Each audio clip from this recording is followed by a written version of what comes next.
Welcome to another episode of the Movie Brothers. I'm Ant. This is Kev. What's up, sir? What's happening, man? How you doing, man? I'm good. I'm good. Dressed in all black, black on black. Dressed in all black, like the Omen. I be friends singing. This is for my homies. Hey, reminiscing, man. Hey, 90s, boy. Don't hate on the 90s. Don't do it. Hey, thank you for joining us. Today we are reviewing the film Get Hard. This film is rated R, has a runtime of 1 hour and 40 minutes. It's a comedy starring Kevin Hart and Will Ferrell. In it, we have an investment banker who gets convicted of fraud, and to prepare for his upcoming prison sentence, he employs Darnell, Kevin Hart, to prepare him for prison. This movie was directed by Etan Cohen, who was responsible for giving us Idiocracy and the Robert Downey Jr. film Tropic Thunder. One of your favorites. One of my favorites. It stars Will Ferrell and Kevin Hart. It also stars Craig T. Nelson. What do you say we get into it? Hey, let's get into it, y'all. So, I mentioned this last month when we did Kevin Hart's previous movie. I was not too excited about reviewing this film because I thought it was going to be just kind of more of the same crap. You know, I hadn't really enjoyed many of Kevin Hart's films as of late. You thought it was going to be? I did, Kev. Maybe you feel differently. No. But, you know, I gotta say that this is some of the better work that I've seen from him in some time. Now, I gotta tell y'all, you know, this film is rude. It's crude, but I did laugh a lot. Now, I don't know what that says about me, but I'm just being honest. Wow. I thought it was funny. Okay. A comedy should never feel like it has outlived its welcome, okay? But after sitting in this movie for 20, 30 minutes, you realize this film has gone way past outliving its welcome. It is the guest that won't leave that you are pretty much stuck with for the duration. You know, this is a story of a pampered exec who is accused and ultimately convicted of fraud, who enlists the aid of the only black guy that he knows, you know, Darnell. Darnell, on the basis of because he's black, he's obviously an ex-convict and knows how to survive in prison. So let me hire that brother to teach me how to survive jail, okay? And because Darnell needs the money, okay, he needs the money, he decides, hey, that's what I'm gonna do. And you know, it starts off on a fairly positive note because of why he wants the money. He wants to move his family to a better neighborhood. He wants his child to be able to attend a school that doesn't require a pat down or a metal detector before you enter the doors. Right. So that was commendable. You know, I enjoyed that's that. Cool. Okay. What this movie is, though, okay, is routinely racist, homophobic, and misogynistic. Okay. When your one-trick pony's only trick is a joke about prison rape for an hour and a half, that's when you know that you've kind of gone off the rails a little bit and that you've lost a little bit of creativity. Kev, man, I think you're taking this way, mind you, comedy, you're taking this comedy way too seriously. Now, first of all, you can't tell me this is the first time where you've seen a comedian or some comedic film joke about prison rape. All right, we've for seen an hour and a half, Ant. For an hour and a half. You're going a little bit extreme, man. I think you're going a little bit extreme, man. I mean, is this film silly? Yes. Is this film stupid? Yes.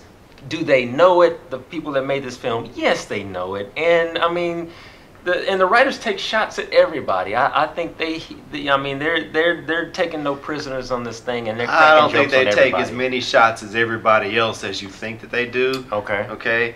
I think that the one race or the one group of people that is squarely in the crosshairs is African Americans, is us. Okay. Well, I mean, hey, you know, deep militant. That's I'm militant today. That's why he dressed in all black. That's dressed in all black like my homies.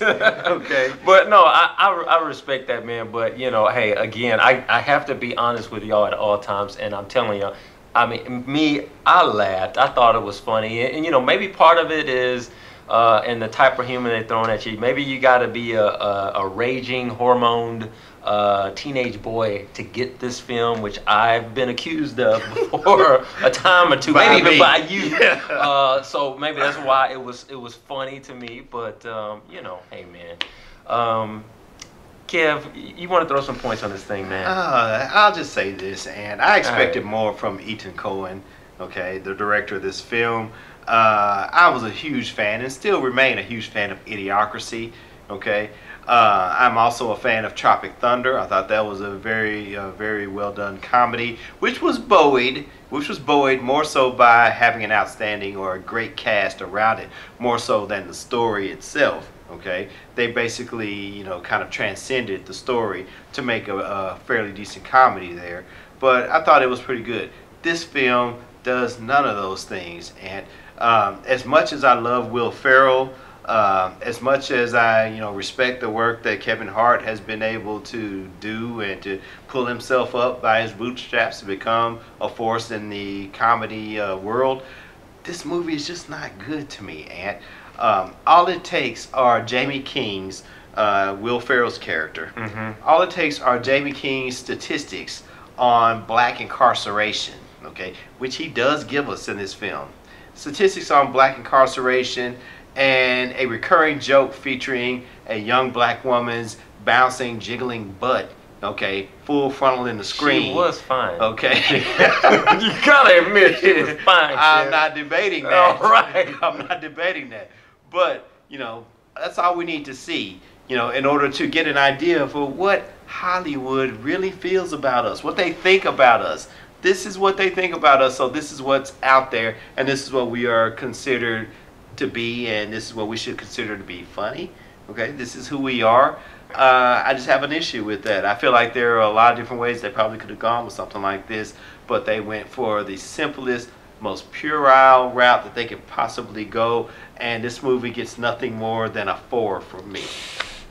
Ouch. Kev, man, I gotta disagree with you on this on so many different levels. Okay. Now, what I will say, we probably do agree on how Hollywood feels about us, but is this film a representation of that? I disagree with you on that front. You know, the character Will Ferrell, James King gives the statistic. I don't think that's meant to be taken seriously, okay?